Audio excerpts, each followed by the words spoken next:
So I just want to take you through a whistle-stop tour of the Bible verses I found that entirely debunk shunning as practiced by Jehovah's Witnesses. The first verse I found was in Matthew 5, verses 43 to 48. And without reading it all, it's where Jesus says, "Continue to love your enemies and to pray for those who persecute you. For if you love those loving you, what reward do you have? Are not also the tax collectors doing the same thing? And if you greet your brothers only, what extraordinary thing are you doing? Are not also the people of the nations doing the same thing?" And the point I make is that clearly it is impossible to love your enemy in any meaningful sense if you are refusing to speak to him, if you are treating him or her as though they don't exist. The next scripture I want to show you is also in Matthew chapter 9, verses 10 to 13, where it says, "Many tax collectors and sinners came and began dining with Jesus and his disciples. And when Jesus is confronted about this, he says, 'Healthy people do not need a physician, but those who are ill do. Go then and learn what this means. I want mercy and not sacrifice, for I came to call not righteous people, but sinners.'" And this was one of the extraordinary things that kind of hit me when I was doing this research, because you don't notice it when you're a JW.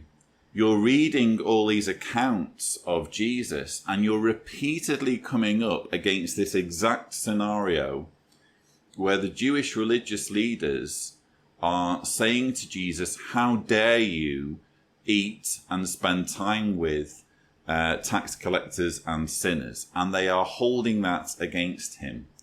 And just think for a moment about what that entails. We're talking about a recurring situation. I actually list a number of verses in my article where this exact situation is described.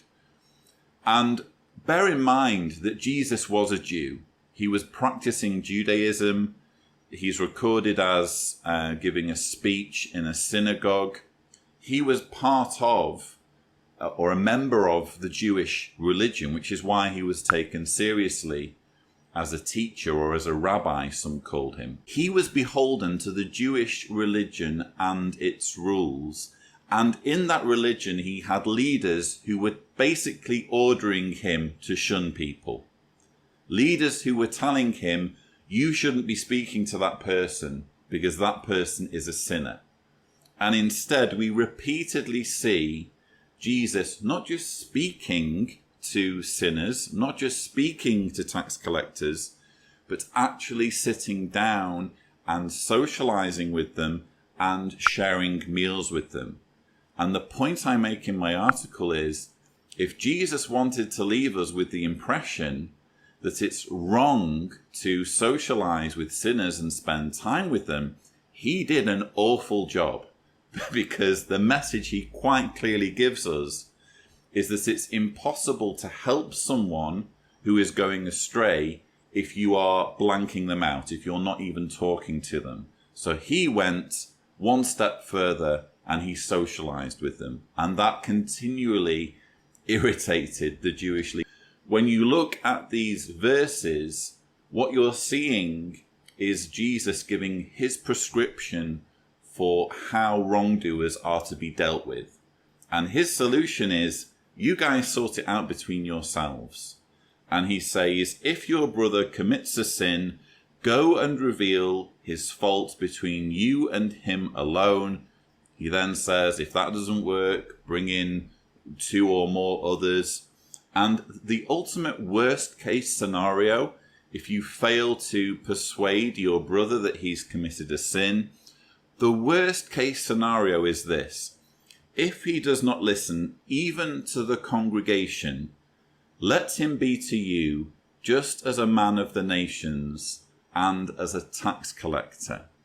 And what's interesting is we've already looked at or discussed verses in the Bible where Jesus is criticized for socializing with and eating with and spending time with tax collectors. So what he's saying here is, yeah, okay, this has broken down. It hasn't quite worked out. You're justified in no longer viewing him as a brother. He's now one of the outsiders. He's now a tax collector. But in the context of what we read elsewhere, that doesn't mean that this individual is to be completely ostracized and frozen out. You still get to talk to him or her or spend time with them. The next verse I want to show you is Luke chapter 6, verse 27, where Jesus says, "But I say to you who are listening, continue to love your enemies, to do good to those hating you." And as I point out, it's impossible to love someone or do good to them if, again, you're completely freezing them out of the equation. But it's also worth mentioning that this verse is talking about enemies and people who hate you. And I argue in my article that actually most disfellowshipped people that I know do not hate their Jehovah's Witness family who are shunning them and do not view them as enemies. They would be quite happy to allow them to continue with their religious beliefs and just have that relationship back. So we're not even talking necessarily, when it comes to Jehovah's Witness shunning, about people who are out to get Jehovah's Witnesses, who are out to destroy their faith. They just, disfellowshipped people, certainly myself included, I can speak for myself in this, we just want to have our relationships back with those who we care about. And we're not overly concerned about dictating to them what their beliefs should be. We're happy to share what we think, what our opinions are. But if it has to be that we don't talk about religion and that we just share time together and talk about other things, I'm sure most disfellowshipped and shunned ex-witnesses would be happy to get by on that basis. The next verse I want to share with you is Luke 6:35-37, where Jesus says, "Continue to love your enemies and do good and to lend without hoping for anything back." And he says, "Continue being merciful, just as your Father is merciful. Moreover, stop judging, and you will by no means be judged. And stop condemning, and you will by no means be condemned. Keep on forgiving, and you will be forgiven." And this again emphasizes the merciful aspect of Jesus' teachings, the fact that he believed in forgiveness. These words about being merciful just as your Father is being merciful to you, and stop judging so that you're not judged, they remind you of, I think it's John chapter 8 verse 7, which is actually not included in the latest version of the New World Translation because it's considered spurious. But it says something like, "Let he who is without sin cast the first stone." And it's a similar idea that if you want people to show you mercy, and if you want people to show you forgiveness, who do you think you are going round judging other people, especially to the extent that witnesses judge other people by making them estranged from their family members? Also in Luke, you have the parable of the Good Samaritan, which is actually, even though I'm atheist, I consider the parable of the Good Samaritan to be the most beautiful passage in the Bible. I think it speaks to secular values. It shows that our value as people depends not on our background, not on our religion. It depends on whether we do good to each other, and that's something I can fully get behind. But there's also a message there about shunning, if you think about it. Because before launching into that parable, what prompted Jesus to tell that story was someone questioning him and saying, "Who really is my neighbor?" Because Jesus had repeatedly been saying, you need to love your neighbor as yourself. love your neighbour, love your neighbour. And he's asked, who is my neighbour? And Jesus gives this story in which a man is robbed, beaten, battered. He's lying there on the road in full view of passers-by, and the people who are walking past are not doing anything to help him are the people in his religion, the people from his community, the people who share his beliefs. They're the ones who are ignoring him. Then this heretic comes along, this apostate Samaritan who had deviant views, deviant religious beliefs from what Jews were supposed to have, and he goes above and beyond in helping the man. He dresses the wounds, he takes him to the inn, he gives the innkeeper whatever's needed to look after the guy and make sure he's safe and sheltered. And Jesus says, who of these three seems to you to have made himself neighbour to the man who fell victim to the robbers? He said, the one who acted mercifully toward him. Jesus then said to him, go and do the same yourself. Again, exquisite passage in the Bible.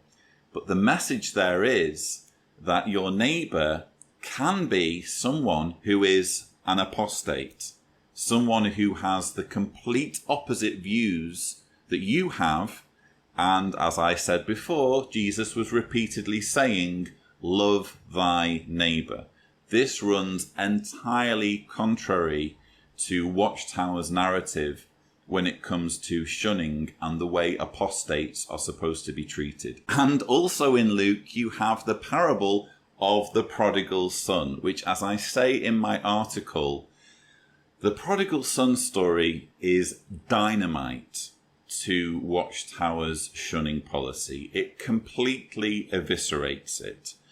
We start off with what prompts Jesus to start telling the story.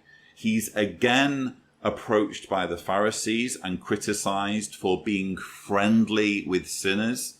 They say, this man welcomes sinners and eats with them. And Jesus then says, you just don't get it, guys. I can't help people if I'm not speaking to them, if I'm not on their level, associating with them. And he gives the example of a man who has 100 sheep and one gets lost. He leaves the 99 sheep and he goes to find the one sheep that he's lost because it's that important to him that he helps this one sheep. He gives the example of the woman who loses the drachma coin and turns her house upside down to find the drachma coin.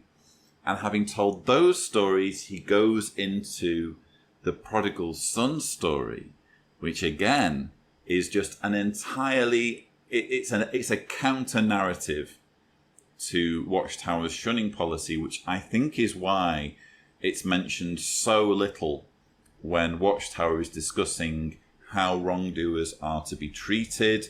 We all know the story. The son asks his father for his inheritance. He then goes off and squanders his inheritance on a life of debauchery. Sure enough, the money runs out. He's left with nothing. He ends up living with pigs somewhere. And at that point, he makes the decision, you know what, I might as well return to my father and ask if I can at least work as one of his hired men.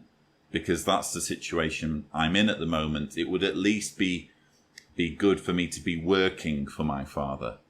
And so he gets up, he goes to his father, and it says, while he was still a long way off, he's a long way off, his father caught sight of him and was moved with pity. And he ran and embraced him and tenderly kissed him. The prodigal son's father wasn't interested in whether his son was repentant or not. He was just glad his son was alive and his son had returned. That was all that mattered. That's entirely the opposite of Watchtower's shunning policy. There's also another interesting feature of this story, which I discuss a little bit. I mention it in the article. There's a debate to be had as to whether the prodigal son would actually have been disfellowshipped by a Jehovah's Witness elder judicial committee if this were a true story happening now. Because there's this thing called worldly sadness. And when elders are deliberating over a wrongdoer, they will ask, well, what are the works befitting repentance? How do we know that this person is repentant? How do their actions tell us what's going on in their minds? And if someone is only expressing sadness or regret over the consequences of what they've done, then this would be called worldly sadness. And even though they may be sorry, they're still disfellowshipped because they're not properly or sufficiently concerned about how Jehovah feels about it all. And I believe there's a strong argument to be had that if the prodigal son were dragged before a judicial committee, he would be disfellowshipped on grounds of worldly sadness, because it was only when he ran out of money that he thinks, oh, I'd better go back. It wasn't before he ran out of money that he thought, what I'm doing is wrong, I've got to stop this. Now, when you read the verse, he does say, let me see, Father, I will get up and travel to my father and say to him, Father, I have sinned against heaven and against you. I am no longer worthy of being called your son. Make me as one of your hired men. And I guess a Jehovah's Witness would read that and say, well, there you go. He's at least saying that he's concerned about God and what God thinks about his actions. But again, elders wouldn't just look at what someone's saying. They would look at what they're doing. And they would ask, when was it exactly that he returned? Was it before he ran out of money? Or was it after he'd run out of money and didn't have any choice but to come crawling back? So that's another debate. I'll leave you to make your own decision, but it's just something interesting to think about. Now we move out of the Gospels and into the writings of Paul. And we go to 2 Corinthians 2, verses 1 to 7, where Paul says, I wrote what I did so that when I came, I may not be saddened by those over whom I ought to rejoice. And he says, now if anyone has caused sadness, he has saddened not me, but all of you to an extent, not to be too harsh in what I say. You're reading this thinking, what's he talking about? Why is Paul talking about people being saddened by what he's said? Bear in mind, this is the second letter to the Corinthians, and then it all becomes clear. He says, this rebuke given by the majority is sufficient for such a man. You're thinking, what do you mean, such a man? What kind of man? Now you should instead kindly forgive and comfort him, so that he may not be overwhelmed by excessive sadness. Paul is talking about what he'd written in the first letter to the Corinthians, specifically in the 5th chapter, where he spells out his recommendations on how wrongdoers are to be treated. And it's these exact recommendations that Watchtower takes and exaggerates and kind of mutates into its shunning policy.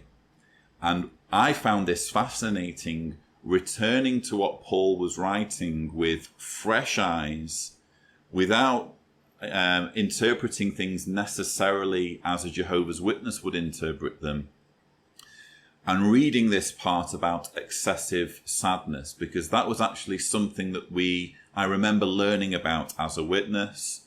The principle was, okay, you've disfellowshipped someone, you don't want them to get to a point where they are so sad, where they are so depressed, that they're just no longer even interested in restoring their relationship with Jehovah. And that was the understanding of this verse.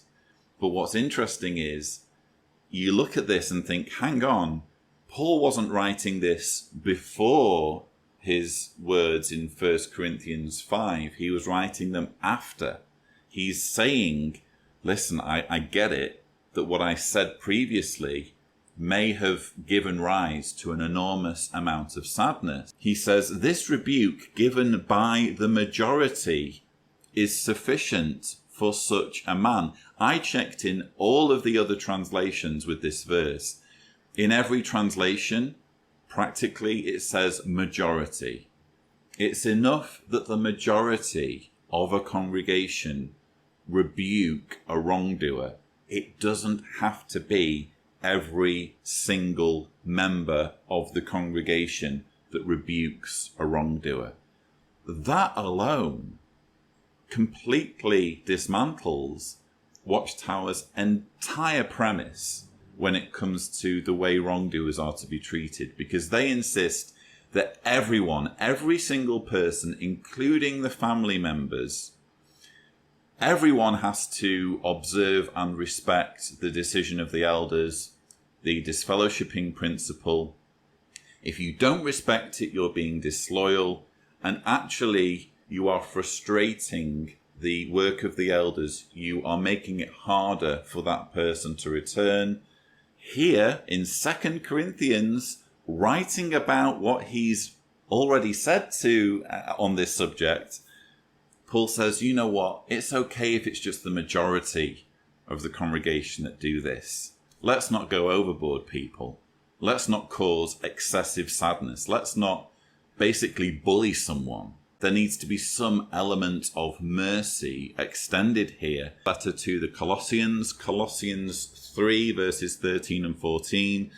Paul says, continue putting up with one another and forgiving one another freely, even if anyone has a cause for complaint against another. Just as Jehovah freely forgave you, you must also do the same. Again, it's that principle of let he who is without sin cast the first stone. Who are you to expect forgiveness if you're not forgiving others freely? How can you really be putting up with someone? How can you be freely forgiving them if you're not even acknowledging their existence? Another brilliant verse I found was 1 Thessalonians 4 verses 3 to 8 and verses 9 to 12. Paul says, no one should go beyond proper limits and take advantage of his brother in this matter, because Jehovah exacts punishment for all these things, just as we told you previously and also strongly warned you. He says, make it your aim to live quietly and to mind your own business and to work with your hands, just as we instructed you, so that you may walk decently in the eyes of people outside and not need anything. And this was just, again, it's the exact counter-narrative to what elders do. Elders don't mind their own business. They don't look upon punishment as something that it's Jehovah who exacts punishment.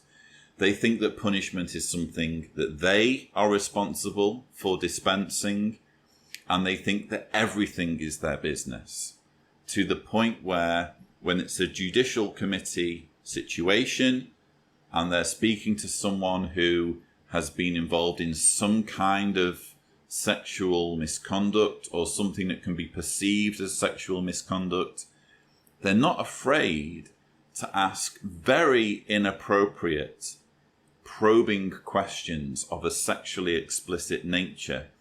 How is that minding your own business? The way elders conduct themselves, honestly, entirely contradicts what Paul is saying here. And what's interesting, and we'll come back to this, it's very obvious when you're reading Paul's writings that he firmly believed that it was God who would do the punishing. We don't need to punish people in the congregation because God's going to do that. Jesus is going to take care of it, he says somewhere else. Paul really believed that punishment was for, as I say in the article, for the hereafter rather than for the here and now. And that, again, is the opposite of what Watchtower teaches. Watchtower very much believes that it's in the here and now that wrongdoers need to be punished. Also in 1 Thessalonians, you have chapter 5, verses 14 and 15, where Paul says, "Warn the disorderly, speak consolingly to those who are depressed, support the weak, be patient toward all. See that no one repays injury for injury to anyone." How are you supporting the weak? How are you consoling the depressed? How are you being patient toward all? By breaking people apart from their families, by weaponizing someone's family relationships against them so that they are ostracized, so that they are made to endure an unbearable psychological punishment against them. Again, it completely contradicts Watchtower's shunning narrative. Whereas Paul says, return injury for injury to no one, Watchtower says, we're definitely going to return injury for injury to wrongdoers. They've injured us. They've broken one of our rules. We're going to injure them. We're going to separate them from their family. Then we move on to 2 Thessalonians chapter 3, verses 6 to 15. I'm going to read this and you're going to think, that doesn't seem to be speaking against shunning, quite frankly, Lloyd. It says, "Now we are giving you instructions, brothers, in the name of our Lord Jesus Christ, to withdraw from every brother who is walking disorderly and not according to the tradition that you received from us." Again, you're reading it thinking, that sounds like shunning to me. And what's interesting is that when Watchtower reads this verse, they don't consider it to be describing disfellowshipping.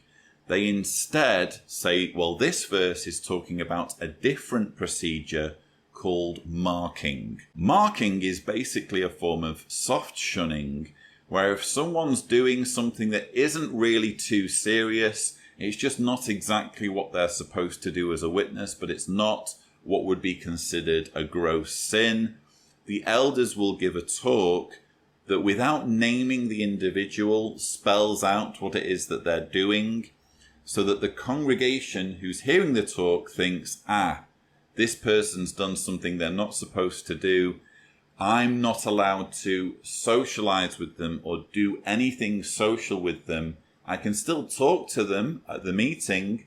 I can still talk to them when we go out in the preaching work. I can't go to the cinema with them. I can't go for a coffee with them. All socializing with them has to end until I see the elders resuming their association with that individual. Then I'm allowed to do the same. So it's, again, this entire new concept that Watchtower has invented. But the reason why they've done that is because when you get to the end of this passage, what it's describing isn't anything like as severe as the shunning that you would expect for a disfellowshipped person. It says, "But if anyone is not obedient to our word through this letter," that's an important use of words, this letter, I'll come back to that, "keep this one marked and stop associating with him, so that he may become ashamed, and yet do not consider him an enemy, but continue admonishing him as a brother." Clearly, if you're still admonishing someone as a brother, then you are not shunning them, or at least you're not full on shunning them. You're still allowed to speak to them. It's just that according to this, your association is limited. Now, what's interesting is that when you compare 2 Thessalonians 3 with 1 Corinthians 5, which Watchtower uses to justify its disfellowshipping, what you find is that Paul is describing the same problem of how do we deal with someone who's doing stuff we don't like? How do we deal with someone who is going against the congregation and causing trouble, or basically just dragging everyone else down? What measures do we implement to dissuade them from doing that? And in 1 Corinthians, you have this this wording that can easily be misconstrued as meaning full-on shunning. And then in 2 Corinthians, you have Paul saying, whoa, just hold on a minute there, guys. It's okay if it's just a majority who's rebuking the individual. And then when it comes to the Thessalonian congregation, he's saying, you know what, you should still be able to talk to the person and admonish him as a brother. Watchtower has seen the difference between those two sets of instructions and parsed them into two different situations, when really they're talking about the same thing. And to highlight that, you have this wording that I drew your attention to, where Paul says, if anyone is not obedient to our word through this letter meaning 2 Thessalonians. What's in 2 Thessalonians? If you look at only the previous chapter 2, Paul is talking about the man of lawlessness, which Watchtower equates to the Antichrist. We're talking the Antichrist here.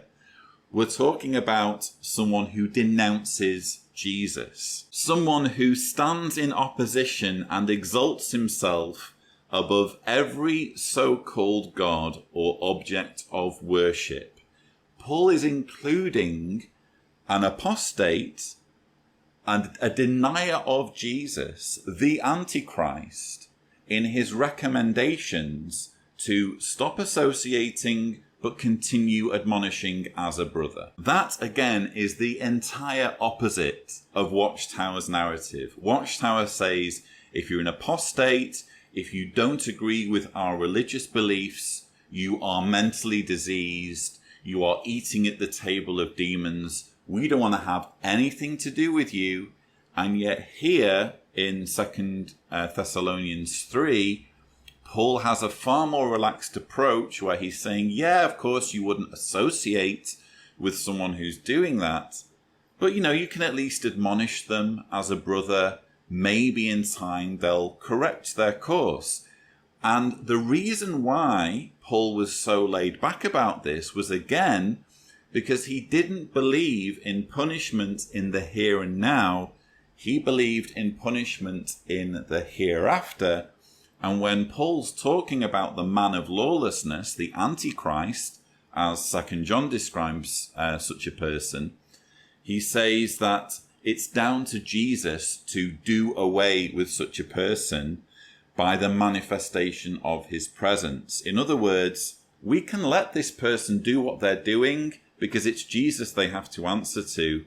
It's Jesus who's going to do away with this person if they don't correct their course. In the meantime, we wouldn't want to associate with such a person, but it doesn't mean that we freeze all contact. We can still try and appeal to them. We can still try to admonish them, which again does not remotely describe Watchtower's way of doing things. I also love what Paul says in 1 Timothy 5 verse 8. Certainly, if anyone does not provide for those who are his own family, you are worse than a person without faith. Again, how does that fit in to Watchtower's shunning narrative of breaking families apart and telling believing witnesses you don't get to speak to your family member if he or she is disfellowshipped? And the final verse I want to show you is from Hebrews 10 verses 26 to 31. You're not maybe going to be blown away by this. It doesn't seem on face value to be addressing shunning per se, but there's a reason why I've included it in my 14. It basically is where Paul says, For we know the one who said, 'Vengeance is mine, I will repay,' and again, 'Jehovah will judge his people.' It is a fearful thing to fall into the hands of the living God."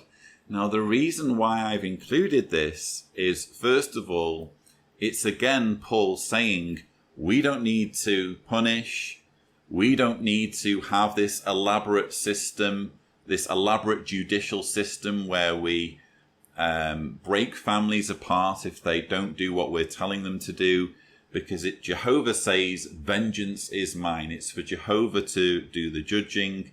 It's for Jehovah to do the punishment. But this verse in Hebrews 10 was included in a 1947 Awake article, which I've already talked about on this channel. If you've not watched my stuff before, I might as well mention it again. It's the January 8th, 1947 Awake article titled, "Are You Also Excommunicated?" Bear in mind, Jehovah's Witnesses only started their disfellowshipping practice in 1952, and it wasn't until 1981 that they made it a captive organization where you couldn't even formally disassociate without being shunned. But way back in 1947, there was no disfellowshipping procedure. And so Watchtower had the freedom to attack the Catholic Church for its excommunication practice. It described excommunication as an instrument of ecclesiastical power and secular tyranny, not without pagan influence. It said that excommunicating people might be pagan, and it said that excommunication is altogether foreign to Bible teachings. And when arguing biblically that excommunication was wrong, they quote Hebrews 10:26-31, where Paul says, "God is saying, 'Vengeance is mine, I will repay.' It's not down to us to punish people. God's got that covered." So those are my 14 Bible verses that debunk shunning as practiced by Jehovah's Witnesses. So when Jehovah's Witnesses say, "Oh, well, shunning is God's command, it's in the Bible," you get to say to them, that's just simply not true. Because the Bible says you shouldn't judge people. Jesus was repeatedly called out by the Jewish religious leaders for being friendly with sinners, for socializing with sinners, for eating with sinners, and we're supposed to be imitating Jesus. And Paul, when he wrote what he wrote in 1 Corinthians chapter 5, in his very next letter, he's saying, you know what? Let's not get carried away here.